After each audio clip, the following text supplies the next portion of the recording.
Hey, what is up guys, it is Orbean Hardware, and in today's video I'm going to show you how to build the best budget mini gaming PC for 2022, aiming for the maximum value for money. Now in today's video, I'm going to show you exactly how to build this mini PC, all the component choices, explaining why I think they will be great fits for today's build and so on.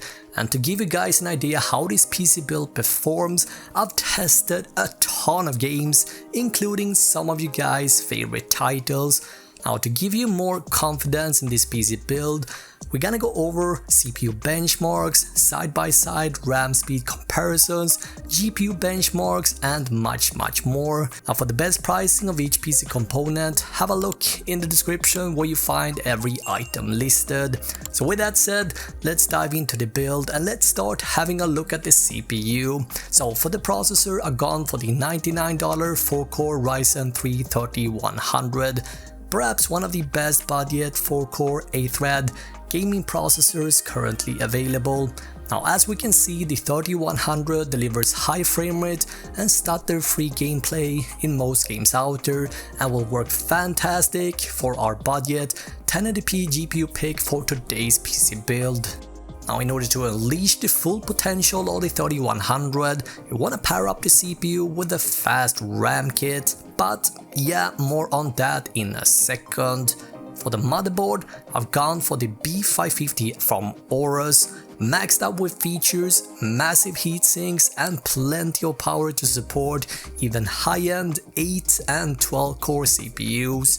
Now while this motherboard is quite future-proof, you still cannot deny the fact that this board is a tad bit overkill for this particular PC build, and if you'd like to save a couple of dollars here, you can easily opt for the B450i gaming from MSI. This is a fantastic bang for the buck mini ITX motherboard for Ryzen and a perfect entry to the mini gaming PC building space. So with the motherboard and CPU pick out of the way, let's open up our CPU box and install our processor. By now, you guys have probably seen this a few times before. You want to pair up the triangle located at the lower left side corner of the CPU with the triangle on the motherboard socket. Pull back the retention arm, line up the triangles, then simply drop the CPU in its socket. Return the arm back down, and that is it. Now since we are aiming for the best bang for the buck with this PC build, we're going to use the cooler that comes included with our CPU. And in terms of temperatures, we see that the cooler is efficient enough for the CPU, avoiding potential thermal throttling. Now installing the included cooler is really easy. Look for the 4 pre-installed screw holes around the socket. You want to match up those with the 4 spring screws on the cooler. Thermal paste comes included, so you really don't have to worry about that. Since I've been using mine before, I have to apply a bit of thermal paste here. Then we can go ahead and secure the heatsink.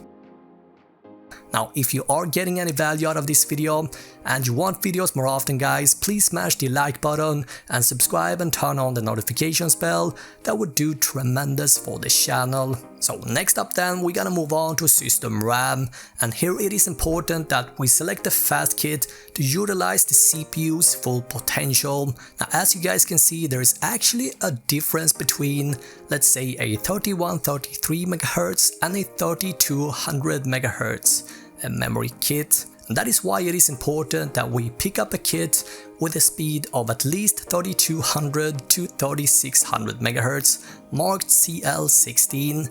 That is linked up down below. Locate the notch on the RAM DIMM, and you will notice that this notch is slightly off center, so the stick can basically go in one way.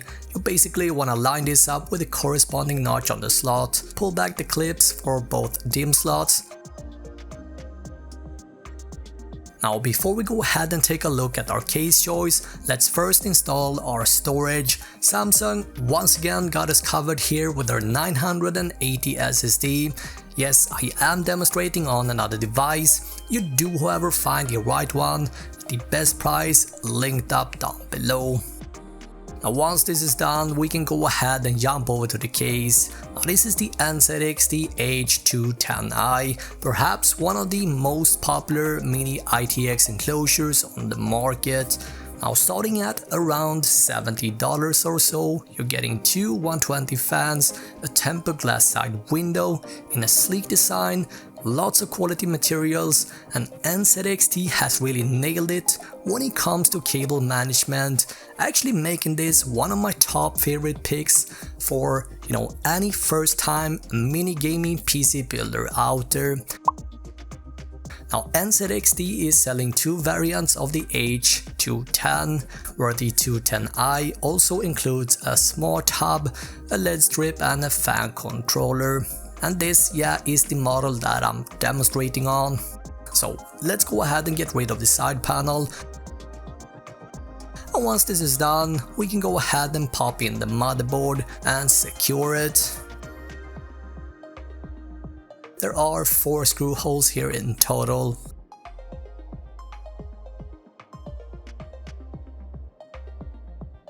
Then grab the power supply. Make sure to install this with the fan facing downwards, and a step-by-step cable management installment guide is linked up down below.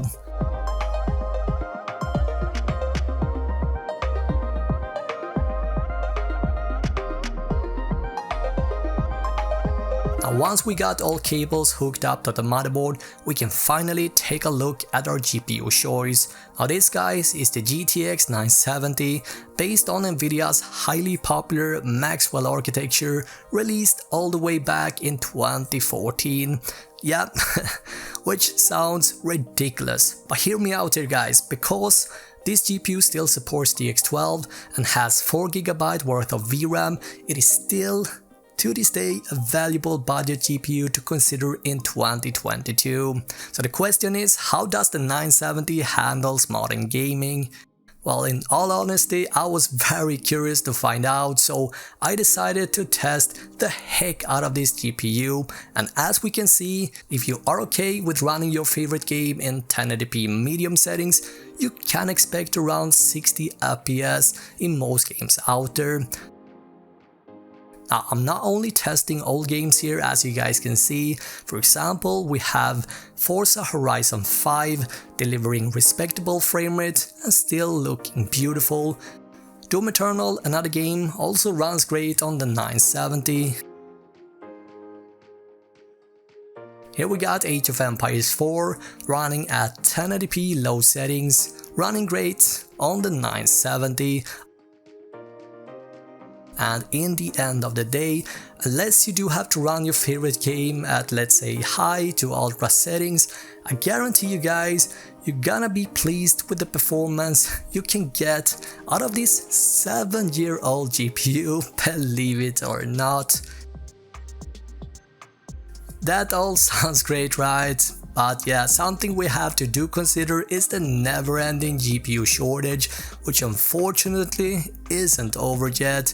However, thanks to the fact that the 970 isn't very popular among gamers, it can still be found quite cheap. I recommend heading over to eBay and look for a card from the used market, anywhere between $150 to, let's say, $220. I would say is reasonable. But with that said, I'm going to link up the best deal I can find down in the description. Now, if you want to pick up a brand new GPU without breaking the bank, I recommend having a look at the 1650 Super or perhaps the 1660. Both of those are linked up down below. Now here, guys, is what the final part list is looking like, and you find all parts linked up down below. Now this video, guys, took a lot of time to complete. A ton of testing has been done here, so if you enjoyed the video, please leave a like, that would mean the world to me. Leave a like, yeah, or a dislike if you dislike the video. Also make sure to subscribe to never miss any of my future gaming PC builds. Thank you so much for watching.